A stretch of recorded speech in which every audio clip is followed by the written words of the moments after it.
Hello, नमस्कार दोस्तों।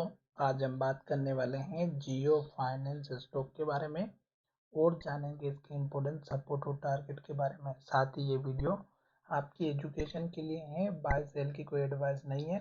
फिर भी आप ट्रेड करते हैं तो अपने फाइनेंशियल एडवाइजर से कंसल्ट करें। तो चलिए वीडियो की शुरुआत करते हैं। अगर आप यहाँ पर देखेंगे तो ये स्टॉक हमारा जो है अप ट्रेंड में चल रहा है और स्टॉक अभी तक हमारा लेटेस्ट एक के बाद एक हाई बनाते हुए ऊपर की तरफ जा रहा है। पर जब भी स्टॉक अपने हाई बना करके नीचे की तरफ आता है तो कब आपको पहचानना है कि स्टॉक में गिरावट होने वाली है।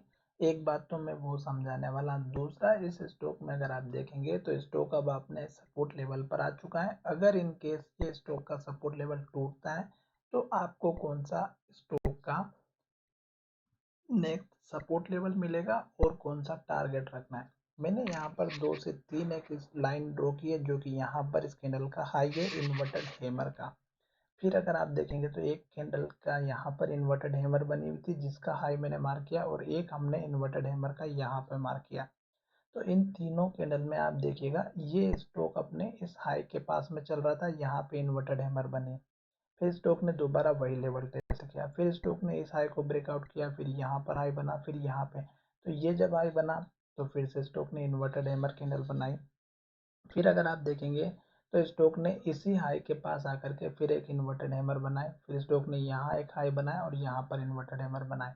तो जब भी स्टॉक ने इन्वर्टेड हैमर बनाए और नेक्स्ट ट्रेडिंग सेशन में जब लो का ब्रेकआउट हुआ तो गिरावट आए। और अभी देखेंगे स्टॉक लगातार इस हाई को बनाने के बाद स्टॉक यहाँ तक आ चुका है और अभी तक लो बना रहा है। यहाँ पर देखेंगे तो रेड कैंडल बनी है, यहाँ पर भी रेड कैंडल बनी है, यहाँ पर भी रेड कैंडल बनी है और आज भी स्टॉक ने लो जरूर बनाया पर कैंडल लगभग लगभग लो के बराबर ही मान सकते हैं क्योंकि छोटा सा ओपनिंग और छोटी सी क्लोजिंग है, ज़्यादा कोई डिफरेंस नहीं है। अब अगर आप देखेंगे तो स्टॉक ने आज ऊपर जाने की पूरी कोशिश की, मार्केट भी पॉजिटिव था पर स्टॉक हमारा इस हाई के ऊपर नहीं जा पाया। अगर आप ये लेवल देखेंगे तो 364 रुपये का है और स्टॉक हमारे इस लेवल को ब्रेकआउट नहीं दे पाया और यहीं से स्टॉक में रिटर्न आते हुए नजर आया। तो अब ये जो लेवल है ये हमारे लिए बहुत ही इंपॉर्टेंट लेवल है और अब स्टॉक अगर हमारा इस लेवल के ऊपर ब्रेकआउट दे करके क्लोजिंग होगी तो स्टॉक में फिर से एक अप ट्रेंड देखने को मिलेगा। अदरवाइज स्टॉक ने लास्ट में जो हाई बनाया था वो अगर आप देखेंगे तो स्टॉक ने यहाँ पर सपोर्ट लिया था। अब ये स्टॉक का जो सपोर्ट लेवल है यहाँ पर बनता हुआ नजर आएगा, जो यहाँ पर हमारे पहले भी एक हाई बन चुका है। तो ये आपका सपोर्ट का एक जोन रहेगा जो कि स्टॉक अगर नीचे आ रहा है तो आपको इस रेंज के आसपास स्टॉक का सपोर्ट जोन बनता हुआ नजर आएगा। तो ये मैंने आपको यहाँ पर बना करके दिखा दिया है। अभी स्टॉक में और भी गिरावट देखने को मिलेगी। क्यों? क्योंकि स्टॉक एक तो अपने सपोर्ट लेवल के पास में खड़ा है और स्टॉक अगर यहाँ से सपोर्ट नहीं ले पाता है, क्योंकि जिस तरह से स्टॉक में गिरावट हो रही है उसके हिसाब से अगर आप देखेंगे तो स्टॉक अभी रुकने का नाम नहीं ले रहा है। अब हम यहाँ पर चलते हैं थोड़ा सा वीकली चार्ट की तरफ और देखेंगे कि स्टॉक में और बड़ी गिरावट आपको किस तरह से पहचानना थी। तो यहाँ पर मैं आपको वही चीज़ समझाने वाला हूँ। ये देखिएगा यहाँ पर एक इन्वर्टेड हैमर कैंडल बनी थी, सेम सिचुएशन में यहाँ पर भी एक हमारी इन्वर्टेड हैमर कैंडल बनी थी वीकली चार्ट में और उसके बाद 2 रेड कैंडल बन चुकी है और दोनों ही रेड कैंडल का जो लो है वो ब्रेकआउट हुआ है अगर आप देखेंगे तो, और उसके बाद लो के पास क्लोजिंग हुई है। अभी इस कैंडल की क्लोजिंग नहीं हुई है, हो सकता है कि स्टॉक हमारा इस लो को तोड़े और स्टॉक नीचे चला जाए। तो 351 का स्टॉक का लो है। फिर आप देखेंगे कि यहाँ पर एक स्टॉक का हमारा हाई है 348 का।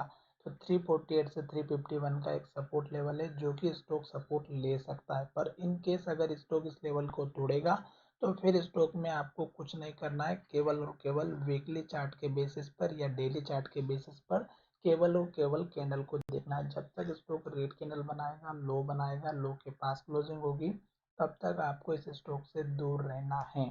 साथ ही अगर आप यहाँ पर देखेंगे तो ये 9 वीक का जो मूविंग एवरेज है इसके नीचे अगर क्लोजिंग हो जाती है कैंडल की तो आपको वेट करना है, नहीं फ्रेश एंट्री नहीं लेना है।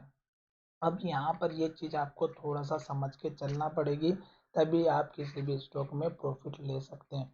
अदरवाइज आपको एंट्री एग्जिट में ही पूरा पूरा टाइम निकल जाएगा और आप सही डिसीजन नहीं ले पाओगे। तो जब तक स्टॉक रेड कैंडल बनाएगा, लो बनाएगा, आपको वेट करना है। आशा करता हूँ कि ये वीडियो पसंद आया होगा, और अगर वीडियो पसंद आया है तो चैनल को जरूर सब्सक्राइब करिएगा। धन्यवाद, मिलेंगे नए वीडियो में।